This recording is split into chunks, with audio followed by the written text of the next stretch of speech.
Sometimes, if you're inclined to believe in signs of what's to come, they can be subtle, vague, and mysterious.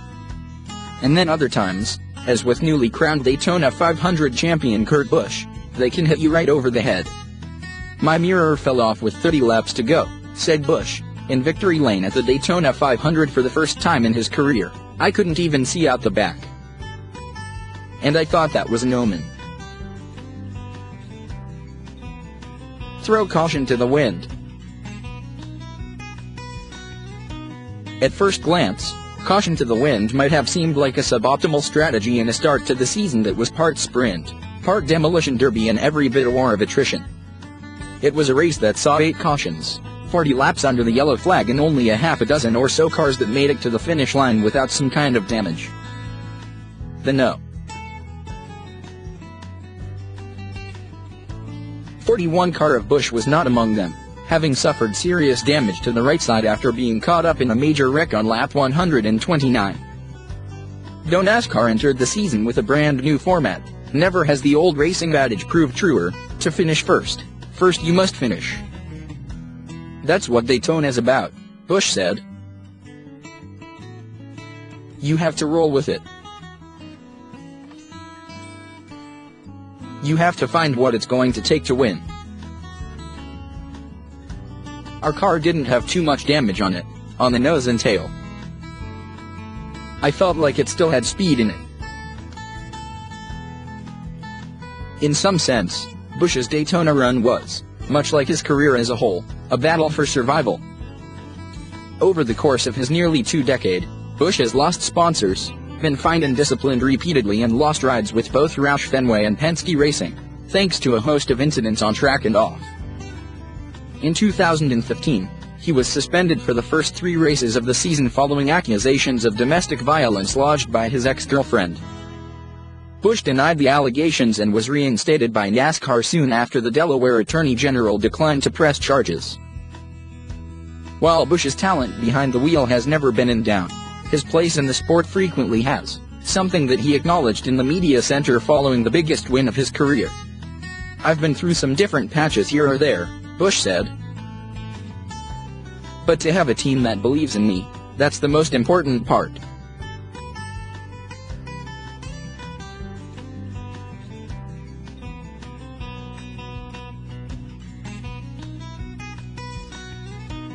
Having the chance to win as a team, with all of these sponsors, this new Ford partnership, it flashes through your mind of all the people that have helped you get to this point in life. Through all the highs and lows, Daytona had proved elusive for Busch, a 500 runner-up 3 times. And for most of Sunday, things had the makings of a typical day at the superspeedway for the 2004 Series champion: plenty of time toward the front of the pack, but very little at the point. As the white flag flew, Busch had once again worked himself up to the 2nd spot, but he was one of a host of drivers unsure if they had enough fuel in the tank to finish the race. "We had a plan," crew chief Tony Gibson said. Team owner Tony Stewart is sitting beside me. I looked at him and I said, "How much fuel is he actually burning right here running 3rd? Is he running half throttle, quarter throttle?" Stewart said, "No, all out. He's matted. That's the only way you can run there." "I wasn't helping you any," added Busch. "I was full throttle." While Busch may not have put much effort into fuel conservation, his Roush Yates engine managed to cover for him. And when race leader Kyle Larson began to lose momentum thanks to an empty tank, Busch jumped to the high line and capitalized. A number of lead pack cars limped to the finish line on fumes, yet another hurdle in a race that was full of them. But Busch was able to hold on for the checkered flag, the only lap that he led all day. "I hunkered down," Busch said. "I was expecting to get hammered from behind all the way to the start/finish line because I thought the momentum of the pack was going to come up and take the lead away from me. And we won."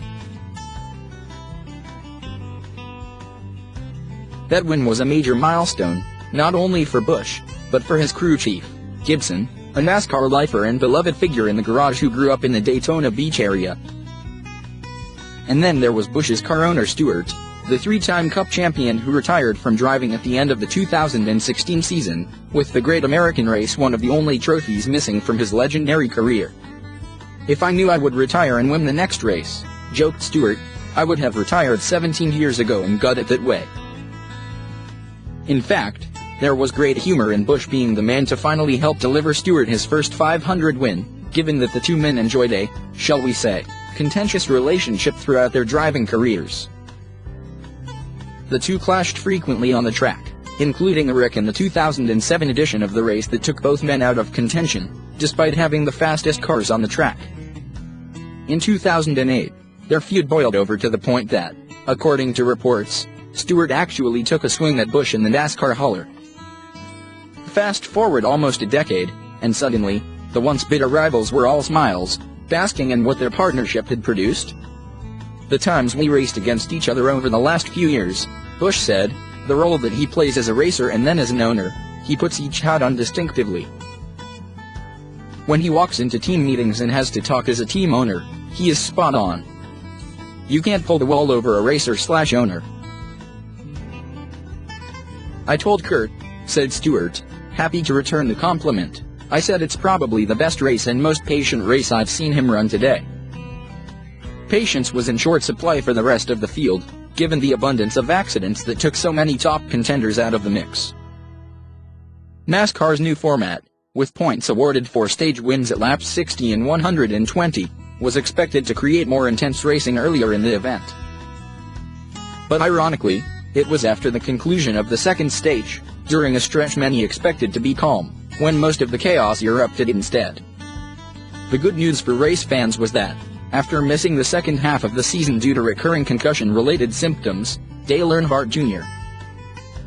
appeared to make it through Daytona in good shape, health-wise, to continue forward despite an accident that ended his day early when Kyle Busch spun out in front of him. For Kurt Busch, the season ahead will take a backseat, at least temporarily, to a celebration. Busch, who married polo player and model Ashley Van Meter in the off-season, has some recent experience to draw on. "As my groomsmen said before the wedding," Busch said, "we have to pace ourselves. Being fast is great, after all. But in NASCAR, as in life, just sticking around can go a long way."